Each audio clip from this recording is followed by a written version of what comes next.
చాలామంది యూట్యూబ్‌లో వీడియోస్ పెట్టి వ్యూస్ రావట్లేదని డిలీట్ చేస్తూ ఉంటారు. అలా చేయటం వల్ల ఎలాంటి యూజ్ ఉండదు. మనకి మళ్ళీ ఇంకా వ్యూస్ అనేవి తగ్గిపోతాయే గానీ తిరిగి రావు. నేనలా చాలా సార్లు అనుకున్నాను. నిజంగానే మనకిది వ్యూస్ రాలేదు గదా! మళ్ళీ అప్‌లోడ్ చేద్దాం ఏమన్నా వస్తాయా అని. అలా చేస్తే 100% వ్యూస్ రావు గదా! మిగతా వచ్చే వ్యూస్ కూడా మనకి చాలా వరకి ఆగిపోతాయి. దానివల్ల మీరు పెట్టిన వీడియోని అలాగే ఉంచటమే. దానికి వీడియోస్ అనేది మెల్లమెల్లగా వ్యూస్ వస్తూ ఉంటాయి. అంతేగాని పెట్టి డిలీట్ చేసి దానివల్ల మీకు యూజ్ ఉండదు గానీ, మీకే తర్వాత అది మైనస్ అయ్యే ఛాన్సెస్ ఉంటాయి.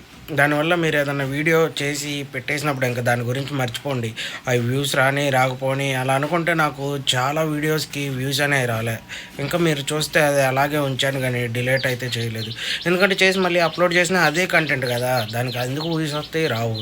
దాన్ని బట్టి పెట్టిన వీడియో వదిలేసి కొత్త వీడియో మీరు చేసుకుంటే చాలా అంటే చాలా బావుండిద్ది. దీనిపైన మీరేమనుకుంటున్నారో కామెంట్‌లో అయితే మెసేజ్ చేయండి. నా మాటిని ఆ వీడియో పెట్టినప్పుడు ఇంక దాన్ని మర్చిపోండి. ఇంకో కొత్త వీడియో చూసుకోండి. అది బావుండిద్దని నేనైతే అనుకుంటున్నా.